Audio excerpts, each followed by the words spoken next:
Muy buenos días, sean todos bienvenidos a este tercer día en el segundo encuentro matemático del Caribe. En representación de la Universidad de Cartagena tengo el honor de presentar al profesor Johnny Cuadro Molina, quien impartirá la conferencia titulada Existencia y unicidad de soluciones para una ecuación tipo PX laplaciana. Profesor, muchísimas gracias por aceptar nuestra invitación. Ok, sí, buenos días a todos. Antes que todo, agradecer a los organizadores del evento por la invitación. ¿Bien? Bueno, la charla que le vamos a impartir o que le voy a comentar aquí tiene como título Existencia y unicidad para una ecuación tipo PX laplaciano. Entonces, la idea de la charla es presentar una forma muy corta, ¿no? Este tipo de resultados que es el laplaciano, algunos modelos donde aparece este tipo de operadores, eh, en qué espacio de funciones se trabaja y después presentar algunas dificultades que tienen estos problemas y el resultado al final. Bien, entonces eso es en realidad lo que voy a presentar aquí en esta charla. Aquí les presento mi contenido, esto es lo que vamos a ver, lo que es una ecuación tipo PX laplaciano, los modelos, los espacios donde se trabajan y el resultado de nuestra charla, ¿no? Que es la existencia de soluciones. ¿Y qué tipo de soluciones vamos a encontrar acá? Bien, para empezar, este es el problema que queremos estudiar. Queremos estudiar la existencia y la unicidad de esta ecuación diferencial parcial, ¿no? Menos el laplaciano de p de x de u igual a una función f de x u para x en omega, tal que u se anule en la frontera. Entonces, ¿qué significa esto de trabajar el px laplaciano? Si ustedes recuerdan la teoría, está el P laplaciano, está el laplaciano, está el P laplaciano, que es más general, es el conjunto más general, cuando P está entre 1 y infinito. Finito, tiene que ser un exponente finito. El laplaciano, el PX laplaciano lo que estudia, ¿sí? O generaliza el P laplaciano. ¿Y cómo lo generaliza? Cuando la no linealidad es variable, ¿no? Eso es lo que hace en realidad el PX laplaciano. ¿Bien? Entonces, ¿dónde vamos a trabajar este problema? ¿O bajo qué condiciones vamos a trabajar este problema? Vamos a trabajarlo cuando omega es un dominio acotado suave de Rn con n mayor o igual que 3. Un dominio, saben que un dominio es un conjunto abierto con eso. La no linealidad, ¿sí? La vamos a representar como una función de clase C1 que toma valores, está definida desde omega hasta los reales, pero que toma valores entre 1 y n, ¿sí? En este intervalo. Otra de las condiciones que necesitamos, ¿sí? Es que P esté acotado. ¿Qué significa que la no linealidad está acotada? Que se encuentra entre estos dos valores, entre el sub y el link, ¿sí? De esta función. Y aquí vamos a definir lo que es el operador PX laplaciano, que es la generalización de P laplaciano.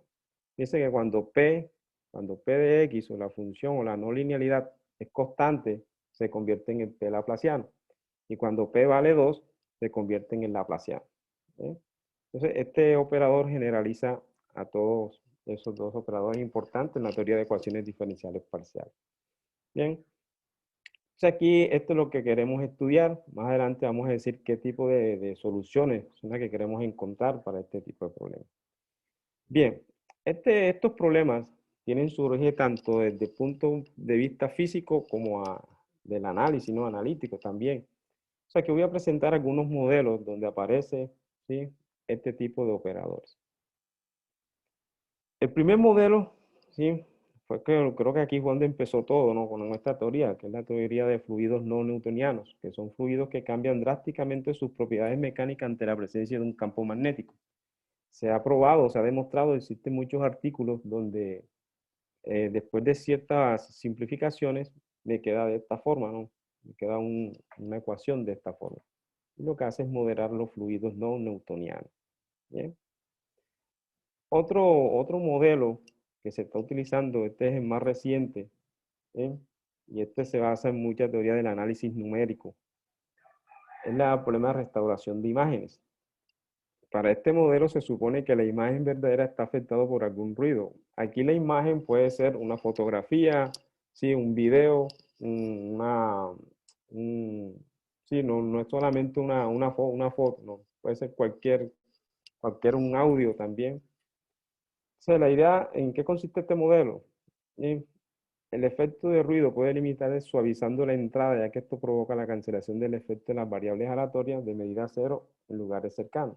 Entonces, lo que se intenta es minimizar este funcional, donde aparece aquí ¿sí?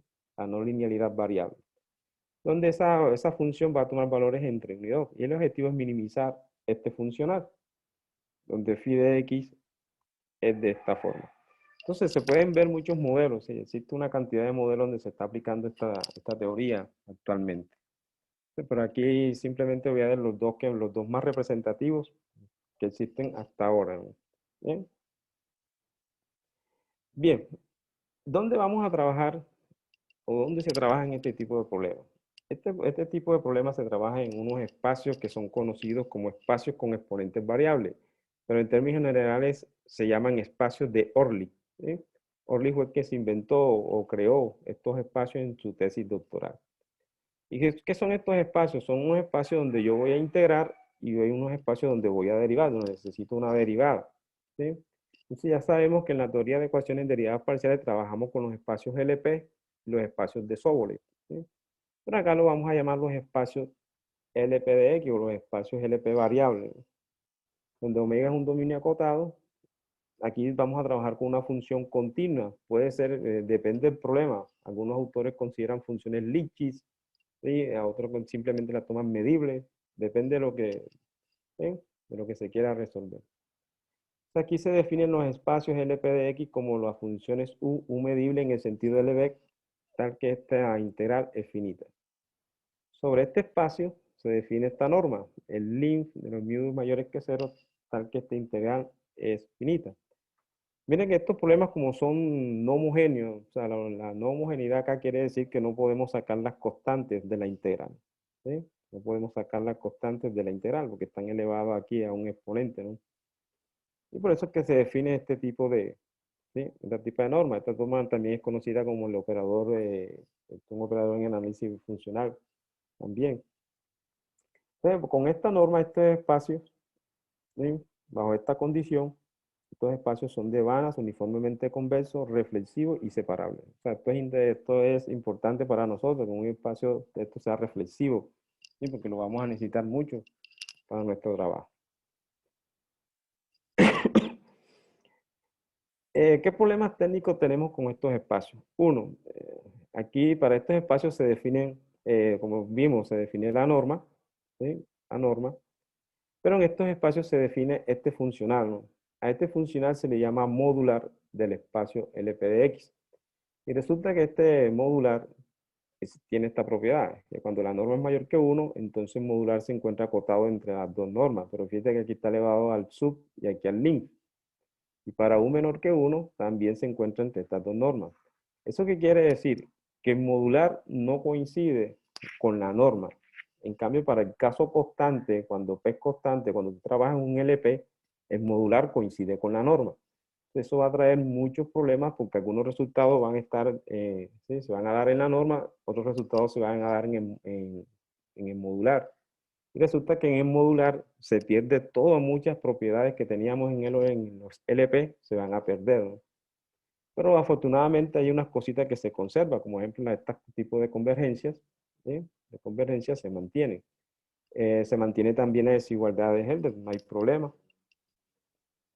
Y se conservan algunos teoremas, algunos embedding, ¿no? Que si P de X es menor o igual que esto, entonces el espacio está contenido acá, ¿sí? Hay una inmersión aquí. Bien. Eh, Así como tenemos los espacios donde estamos integrando, también necesitamos un espacio donde existan unas derivadas especiales, que son los espacios de Sobolev.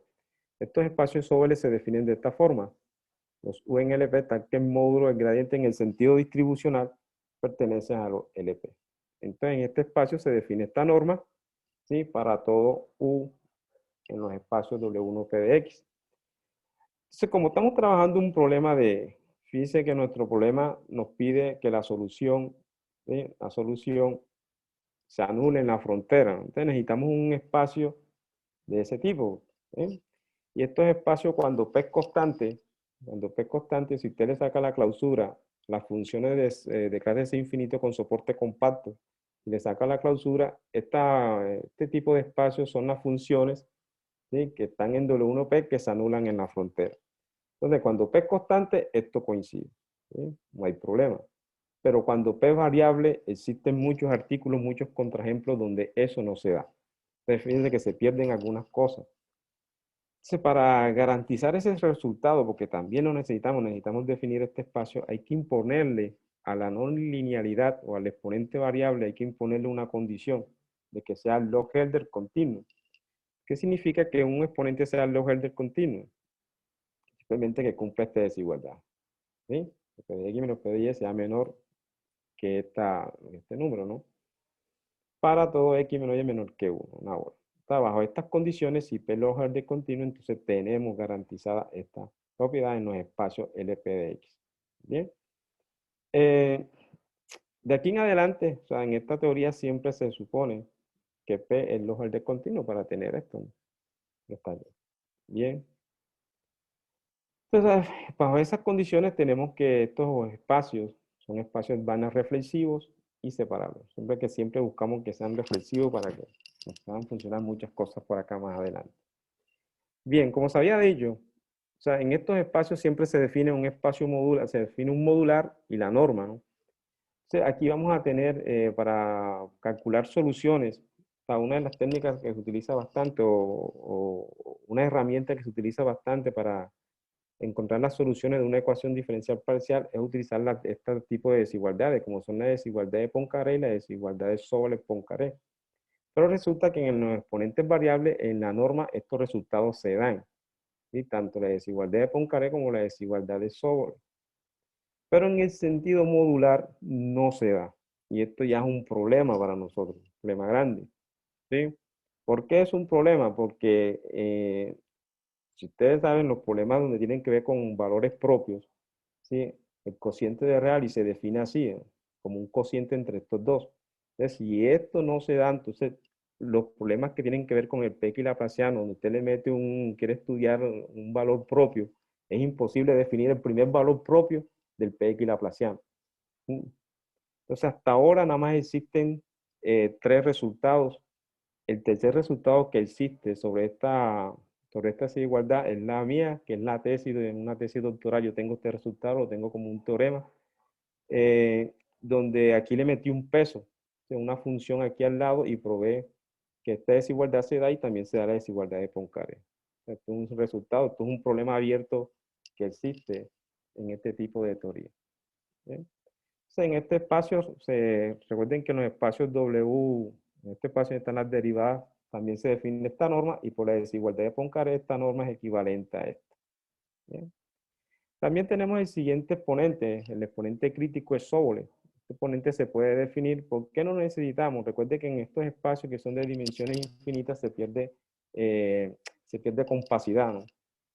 Entonces necesitamos alguna especie de compacidad para trabajar en este espacio. Entonces este exponente crítico nos va a ayudar mucho para definir o para tener una especie de compacidad. Si tenemos nuestro exponente Q continuo, tal que Q es menor que P, que el exponente crítico, entonces tenemos este embedding es compacto y continuo. Entonces aquí con este embedding recuperamos una especie de compacidad que se tenemos acá. ¿Bien? Entonces son algunos resultados que tenemos, algo que se pierde, pero que lo podemos, afortunadamente, tenemos este resultado y podemos trabajar. Bien, ¿de qué tipo de solución es la que queremos? Bien, entonces aquí vamos a utilizar lo que se llaman los métodos variacionales. ¿Qué consisten los métodos variacionales? Bien, en calcular o minimizar, o sea, encontrar un mínimo de un funcional. Este funcional está dado por una integral. Entonces se ha demostrado, existen artículos donde se ha probado que las soluciones donde interviene el operador PX laplaciano no son de clase C1, ¿sí? A lo sumo son Helder por ahí. Y nosotros queremos, o sea, para evitar esos problemas, vamos a trabajar con soluciones débiles. ¿Qué es una solución débil? Una solución débil es una función U que satisface esta igualdad. ¿Sí? ¿Cómo se obtiene esta igualdad? Simplemente multiplicando B por la ecuación, ¿sí? Multiplicamos por B e integramos y aplicamos el teorema de Green. Entonces, eso es el cálculo en varias variables. Bien. Entonces, una solución débil para nosotros va a ser esto. Una función que satisface esta igualdad. Entonces, ¿qué tenemos aquí? Que para todo U aquí, este funcional está definido, es de clase C1 y está definido en este espacio. Y además, cuando se deriva, de aquí puede la derivada de Gato, cuando se deriva en ese sentido débil, obtenemos el laplaciano. O sea, si yo derivo esto, me va a dar la parte derecha de la integral. Y este operador, ya se ha demostrado que este operador es continuo, acotado y estrictamente monótono. ¿Bien? Además de eso, tenemos otros resultados aquí, que si tenemos convergencia débil en este espacio y si el lin sub de, de las derivadas, ¿no?, es menor que n, entonces tenemos la convergencia fuerte en este espacio. Además de eso, la derivada, o sea, el operador PX laplaciano es un homomorfismo para eso. Bien. Entonces, lo que estamos diciendo con toda esta parte es que la parte de izquierda la tenemos controlada, ¿no? La podemos controlar y podemos acotarla y todo eso. Pero no sabemos nada de la parte de la derecha. Sí, cómo la controlamos, cómo la hacemos que sea finita. Entonces, para hacerla finita, que se pueda controlar, nosotros necesitamos lo siguiente. Definir una función que se llama función de Carateo-Dori. ¿Qué es una función de Carateo-Dori? Es una función, ¿sí?, que es medible en la segunda variable y continua en la primera variable. Con esta función de Carateo-Dori yo puedo definir lo que se llama el operador de Neminsky. ¿Cuál es la idea? ¿O por qué hacer eso? Simplemente porque el operador de Neminsky, o sea, es un operador acotado y continuo. Entonces, si yo puedo definir esto, sí puedo acortar la parte de la derecha de la integral, ¿no? Puedo acotar esta parte. Entonces, para nuestro resultado, vamos a suponer que esa función, ¿sí?, la que está en la derecha, ¿sí?, es una función de Carateo-Dori para poder definir el operador de Neminsky y poderlo controlar. El siguiente resultado muestra eso, ¿no? Muestra lo siguiente. El teorema dice que si yo tengo una función de Carateo-Dori y si tiene esta condición de crecimiento, pero en el sentido variable, ¿no?, esta función de crecimiento en el sentido variable, bajo estas condiciones yo puedo tener que el operador de Neminsky está definido, es un operador continuo y acotado. Entonces, bajo esas condiciones yo puedo acotar mi parte derecha, que era la que tenía problemas. Entonces, ya tengo controlado esto, yo puedo definir ahora un funcional que lo puedo trabajar. Bien. ¿Qué más necesitamos? Como estamos pidiendo existencia y unicidad, entonces toda esta parte de aquí, estas son condiciones adicionales que se le pide a esa función. Que sea una función de Carateo y además decreciente, ¿sí?, en la segunda variable. ¿Qué más se le pide? Que tenga esta condición de crecimiento. ¿Para qué? Porque recuerden que Q de X está acotado por el exponente de Sobolev, ¿sí? Y tenemos compacidad, ¿no? Entonces podemos controlar eso. Aquí van a salir, vamos a trabajar con sucesiones y nos va a ayudar bastante la compacidad. Y otra condición que se necesita es que esta función en cero sea distinta, ¿no? En la segunda variable sea distinto de cero. Entonces, bajo estas condiciones nosotros vamos a trabajar y le vamos a conseguir la solución a nuestra ecuación. Bien, ¿qué teorema vamos a utilizar para obtener nuestras soluciones débiles? Vamos a utilizar, existen muchas teorías, ¿no?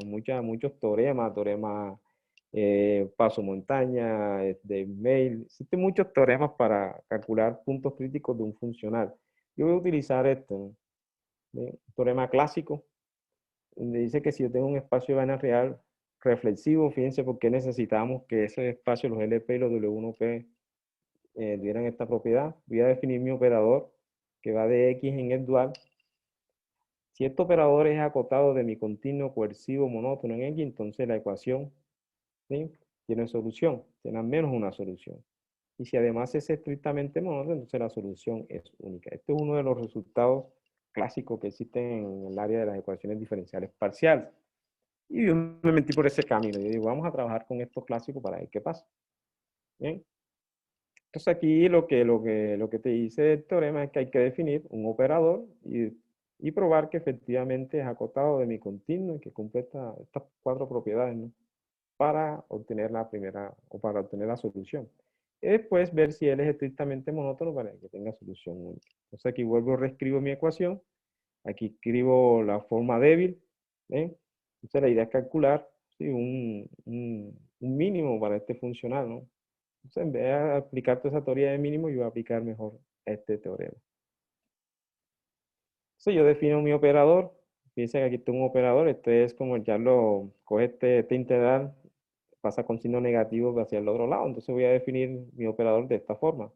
Donde I ya lo conocemos, I, X es el espacio de las funciones que se anulan en la frontera, este espacio es over, y simplemente es el operador Px laplaciano que ya lo tenemos controlado, o sea, no vamos a trabajar con él para nada, lo que vamos es a ver cómo controlamos este. ¿Sí? Estos operadores están definidos aquí, la idea es ver que para U en X, T de U vale 0. Entonces aquí les muestro como le dije, no entra muchos detalles en la demostración. Aquí hay que probar que T es acotado, porque ya sabemos que la parte del I es acotado, lo que hay que ver es la otra, la J, ¿no? Si es acotado. Entonces para eso simplemente es mirar esto, ¿no? Aquí esta es la norma en el dual, ¿sí? Aquí aplico la desigualdad de Herler, y efectivamente tendría norma 1, no hay problema, aquí se hace acotado. Entonces este operador, como este es acotado y está acotado, entonces el operador se hace acotado. Para probar, si es de mi continuo, ¿no? Yo pruebo que es continuo. Si es continuo, es de mi continuo. Entonces aquí voy a probar continuidad. Y para eso es donde se utiliza, ¿no? El embedding compacto, ¿no? Este embedding que es compacto. Entonces yo tomo una sucesión que converge débilmente aquí. Esto es lo que significa. Veamos que J es completamente continuo. Es que si esta sucesión converge débilmente aquí, entonces sus imanes convergen fuertemente. Entonces, si U converge débilmente, entonces es acotada. Y por este embedding compacto existe una subsucesión tal que esto converge fuertemente aquí en el de Q.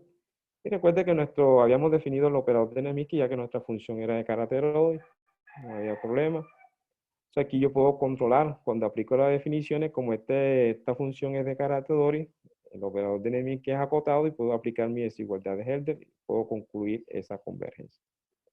¿Bien? También el operador es monótono, quiere decir que es monótono, que cumple esta desigualdad. ¿Sí? Y además de eso, es estrictamente o fuertemente monótono si cumple eso. Entonces, bajo estas condiciones, recuerde que aquí habíamos dicho que esta función era decreciente en la segunda variable. Como es decreciente en la segunda variable, esto se hace, ¿sí? Es un operador monótono. Como es monótono, pues el teorema, ¿sí? Ya con eso podemos garantizar la existencia, pero hay que probar que sea coercivo. ¿Qué significa que un operador sea coercivo? Si lo vemos así, de pronto aquí la desigualdad no se ve mucho, pero un operador es coercivo si, por ejemplo, si usted toma una función y le calcula el límite cuando x tiende a infinito y estalla hacia el infinito, y cuando x tiende a menos infinito también estalla al infinito. Es decir, se está formando como una parábola. Es decir, se forma una parábola, entonces ella va a tener un mínimo aquí abajito. ¿Ya? Esa desigualdad se puede ver de esta forma, que T de U evaluado en U es mayor o igual que 1 o que esta parte que está aquí. O sea, si esta desigualdad se cumple, ¿sí? Eso quiere decir que es coercivo. Y esto implica de cuando U, la norma en U tiende al infinito, el operador también se va al infinito, ¿no? Para esa parte.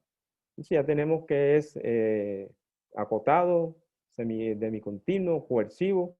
Entonces podemos aplicar el teorema de Brodel y dice que esto tiene solución. ¿Y cómo vemos que tiene solución única? Simplemente probando que el operador es fuertemente monótono. Y en efecto, aquí lo demuestro. Aquí le digo, bueno, si este operador es fuertemente monótono, entonces tiene solución. Las soluciones son únicas. ¿Bien? Entonces fíjense que la idea me salió un poquito de los teoremas clásicos. O sea, los teoremas modernos son muy bonitos por la parte geométrica que tienen. Pero si nos vamos a la parte ya, a los teoremas clásicos que no se han aplicado, estos teoremas no se han aplicado en esta teoría. Y veamos que los resultados también se dan. Bien. Entonces hasta aquí era lo que quería presentar. O sea, quería hacerlo lo más corto que se pueda porque aquí hay muchos cálculos. Pero bueno, afortunadamente me salió corto. Entonces hasta aquí.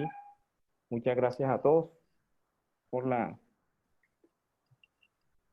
Profesor Johnny, mil gracias a usted por su participación. Todavía tenemos pues algunos minutitos y hay dos preguntitas que nos envían los participantes.